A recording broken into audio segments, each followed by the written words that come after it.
Chevy John Brown come for you. Welcome back, Santa Clarita Valley. We're here on your hometown station, KHTS AM 1220, where we're on the Neighborhood Watch every first and third Thursday of the month. We talk about everything that's going on law enforcement related in your community, including outreach. And this time we have a special guest with us, Deputy Josh Dubin of the Santa Clarita Valley Sheriff's Station, and Jeff Chavez of All American Bail Bonds, which is headquartered right here in the Santa Clarita Valley. And Jeff was just walking us through the process of when you bail someone out, you assume that risk, you do a little research, and you try to determine the level of flight risk for the person. And then, let's just say worst case scenario, we're going a little forward here, and the person has their court date June 5th. They don't show up June 5th. Jeff gets a call, right? Yeah, I'm actually the one that does the risk for our company. So I am the head of the risk department. So You're I'm the manager of who determines, or you manage. Well, I'm the guy that they call when the person doesn't go to court. Okay. So it's my responsibility to get them back into court or back into jail. But to answer your question, when I get that call, it doesn't mean they're fleeing justice. It doesn't mean they're running. They may have forgot. Their car may have broken. I mean, they may have slept in. It's been known to happen. So we don't worry too much. We look at the bond itself, the risk of that particular bond. Now, if they have a good co-signer, mom and dad, grandpa, grandma, whatever the case might be, we're going to contact the co-signer first. So we're going to say, hey, little Johnny didn't go to court today.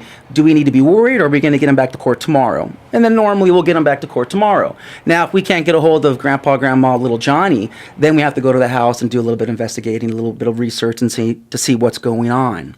At that point, if we've concluded that the person is not where they're supposed to be, meaning that we go to the apartment and everything's packed up and gone, there's no vehicle in the stall, and we talk to the neighbors and they haven't seen that family in a month. Right. Then we begin to say, a little bit of panic. now we have to look into what we can do to get that person back into court, or in this case, probably back into handcuffs. Right. But for the most part, once we get into that mode, we'll start looking at the individual's family and so forth. We'll look at the references. We'll make some phone calls. How upstanding of an individual is this that we're talking about? Well, quite frankly, a number of our skips are drug possession cases. When drugs are involved, you have to always be more aware. The person may not be thinking straight. They're not thinking like they're supposed to be thinking. So we'll start looking into that. We'll go to the family members. We'll go to the references. We'll make those phone calls. If we can't find the individual who jumped bail within 6 months, our in-house department will now outsource it to more professional fugitive recovery agents. Oh. And we just picked up a guy who fled, and this guy was not, he was not someone I would have thought would have jumped bail on us, because he had a good job, he had good credit, he had a family in the area, in the community. But once he jumped bail, we found out that he lost his job, he was getting divorced, nothing mattered to him anymore, and he ended up running over to Ohio. Oh, geez. So we did our work within the first 6 months. After that, we had to outsource it to more of the professional fugitive recovery guys. Now, if you know right away that this is probably a job that you're going to need a fugitive recovery, can you make that determination before 6 months based on your 10 years of experience? Or? Yeah, if we feel that this case is gone, it's way out of our hands and out of our control, then we will immediately call the professionals, if you will, and then they'll get on, and they've normally, they're nearly 100%. So now, how does that work? Do you guys have freelance agents? Does it work on like a contract basis? Do you go per person that they bring back for you, or how does that? If we have to outsource it to the professional fugitive recovery guys, it's a contract type deal. They work with us, but they work with a number of bonding companies throughout the country. As far as fees are concerned, it can be as little as $1,000 up to $3,500 or more, depending upon how much work is involved. Now, these guys are ex-marshals, U.S. Marshals, ex-law enforcement across the board. We got some ex-FBI guys that work. Yeah, they find them. The rule is this: if you're a U.S. citizen and you jump bail, you're going to get caught. Running is tough. I talk to these guys we pick up in 6 months to a year later, and we have up to 1 year before we have to pay that liability. Oh, okay. So that's the deadline, and they get tired. It's tiring. After a year, at that point, there's no real point in paying someone else, right? Because you have to pay the. It's done. It's done. The judge will issue a judgment, and then we have to pay that bill plus all court fees. Gosh, it's done. Has that what? That's a very small percentage of cases, I'd imagine. Very small percentage. We write about 60 to 70 bonds a month, 75 on a good month. In my over 10 years of doing this, I've only had to pay out 2 times. Wow. And they were both drug related. Wow. And those individuals were here undocumented, and they ended up fleeing back to Mexico. And unfortunately, we can't work in Mexico. So Right. Well, there's international laws and whatnot. yeah, they don't allow bounty hunting and so forth. Oh, interesting. Dubes, any other questions for? No, I think that was That's a pretty thorough education on the whole bonding process. Now, as far as selecting the agency you used, do you have particular? We were just joking around about Dog the Bounty Hunter on the break, but I mean, you have specific people that you work with, or? Yeah, our local guy, his name's David Adams. He works out of Long Beach, our Long Beach office, and we've been working with him probably close to, I'd say about 6 to 8 years. And he does all of our local stuff for us. He's the guy that's going to go knock on that door. He's the guy that's going to probably sit outside that house or apartment, and he's the guy that's going to do the booking for us. The booking process is a lengthy process, and when we catch these individuals, for the most part, they're going to go to the county jail, and they'll be reprocessed there. You know, on occasion, we'll hand them over to deputies in certain communities if it's a felony warrant, and they'll take them in and book them for us. Oh, okay. And when you say it's a lengthy booking process, what do you mean? Oh, the booking process, as I'm sure the deputy will tell you, just something you have to sit in there and do a lot of paperwork, fill out the charges. And your agent does that? We'll do it, or we're authorized. I mean, anyone can book for the most part, is my understanding, and we have a legal right to do so based on the fact that we're, turning this person on a warrant or a bond surrender. But it's just paperwork, time. The county jail is a lengthy process. Mm. Yeah, so imagine there's some paperwork involved there. A little bit of paperwork, taking somebody into custody. What's that booking, like a few hours? Or? It's been known to take up to 4 hours because the problem is you're going back and forth. You're dealing with the deputies on the at the county jail level. You're dealing with the deputies, and then you're dealing with the clerks. So it takes time. Lengthy process. Well, that was Jeff and Josh and your host, Perry. We're going to take a quick commercial break. We'll be back with the Neighborhood Watch on your hometown station, KHTS, AM 1220. When Chevy John Brown come for you. Welcome back, Santa Clarita Valley. We're here on your hometown station with two very special guests, Deputy Josh Dubin of the Santa Clarita Valley Sheriff Station's Crime Prevention Unit, and Jeff Chavez of All American Bail Bonds, which is headquartered here in the Santa Clarita Valley, in Santa Clarita, right across it, down the street from your Santa Clarita Valley Sheriff Station. So here on the Neighborhood Watch, we talk about all things law enforcement community, and we also like to talk about the outreach that the Sheriff Station is doing, and there's an event coming up, Deputy Dubin. There is. That I think you know about. There is. A Coffee with the Captain. I know about a couple things, and I just learned a lot more. I just learned a lot more. Please enlighten me and our audience, please. Our next Coffee with the Captain event is going to be for Canyon Country, Zone 8, which is the far eastern end of Canyon Country. Deputy Chris Kraft? Yes. Deputy Kraft and Captain Johnson will be there.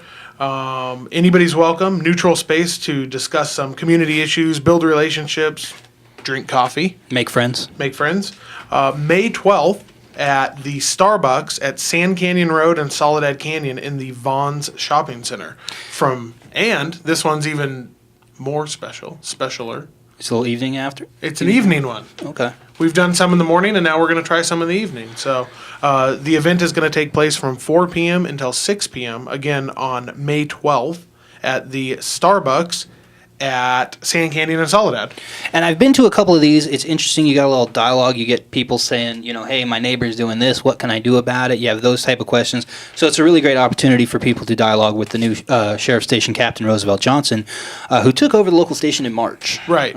And you can meet Deputy Kraft, who is the actual zone leader for that area. Not so to undercut Chris Kraft. Right. But if your first front line, if you live in that area, if you live in Zone 8, which is the far eastern end of Canyon Country, and you have an issue, a community issue, a question, anything like that, you're going to reach out to Deputy Kraft. And, whether it be, social media, email, a telephone call, everybody has their own telephone line and voicemail at the station. All the zone leaders do. So a great resource to come and meet. And again, for those people who don't know, there's 8 zones in the Santa Clarita Valley. Canyon Country is the east side. There's 2 zones in Canyon Country because there's so many people out there, right? Right. We have Zone 7, which is the western end of Canyon Country, and then Zone 8, which is the eastern end of Canyon Country. The whole patrol area, our Santa Clarita Valley Sheriff Station patrol area, is broken up into 8 zones. Each of the zones have a zone leader, which is kind of like a hometown sheriff type of feel, that if you live in that particular zone and you have an issue, a question, a concern, a complaint, then you would reach out to those particular zone Or a leaders. compliment. Or just an attaboy. There you go. Hey, thanks. There you go. You know what, P. Smith, you're doing a great job today. I appreciate that, but you know what? Save it for the coffee with the captain. I don't want to. There you go. It's not what this show is about. And also, speaking of hometown sheriff feels, you were at City Hall not too long ago. I was in the audience. You were talking about social media, sexting, parent concerns. Talk to me a little about it. It was actually the name of the presentation you gave was Teens, Cell Phones, Sexting, and Social Media. Yes. We were there for about 2 hours. Yes, we were. It was a lot of interesting stuff And going on. you there. were there the entire time. I was, at start to finish. Telemundo came and covered there it. to watch your television interviews. And big time. KTLA, Channel 5. Yep. We had some local media there, too. Yeah, some media and some TV stations. KHTS was there. Little known fact about Deputy Josh Dubin, you are probably on the air more than anybody else in the Santa Clarita Valley, just by the nature of doing all the outreach with the and I don't Santa know, Clarita Valley Sheriff Station. I don't know how that happened. I have the best job in the world. Just kind of fell into it. Yeah, but you know what, I'm very, very lucky that I have a great job and it's a lot of fun. And is there jealousy among sheriff station deputies? No, I don't think there's jealousy. We have a lot of fun. And I know they tease you a little bit, right? And they tease me a little bit, but the outreach that we have with the community now is incredible. Yeah. Really, you can contact anybody at the sheriff's station 24 hours a day. Whether it be social media, email, phone call, walk into the station. I mean, there's so many different ways, and there's so much information that we put out. Really, we've gotten so much positive feedback that people are just, kept in the loop. They know what's going on. They know how to report things. We have a strong partnership.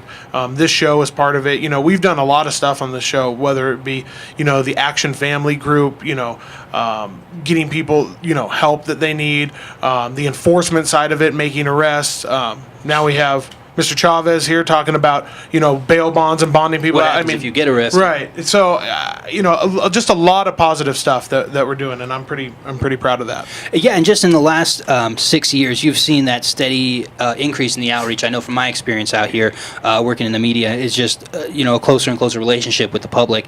And I think that was really evident when you saw the question and answer session. We had about an hour and a half of questions and answers from parents after the talk. Right. Talk to me about some of the things you were answering questions about, because that was pretty interesting. A lot. So what I did was I worked with the city of Santa Clarita, and we developed a PowerPoint presentation during the talk. We had a bunch of slides up on the monitor, as you saw. We had some statistics. We had some tips on what to do with your teenager, because social media is here, and there's no getting around it, and we can't, hold our teenagers back from that. They're going to be exposed to it at school. They're going to be exposed to it at, everywhere. Some of the stats that you gave out that I thought were kind of interesting. The average teen sends about 50 texts per day.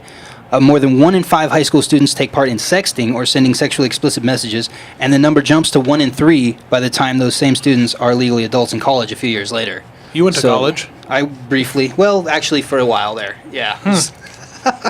Talk about my this show is not really about my academic performance. It's really about sheriff station outreach. Do we need to have an interrogation? By all means. Off air. No, so you also had a special guest there, your own special guest. We did. We had Detective Uribe there. Thank you. And after the commercial break, I'd be more than happy to fill you in. Yeah, it's Special Victims Unit Bureau, and we're going to talk about what he does and what he was doing at the talk when we come back from this commercial break on your hometown station, KHTS AM 1220.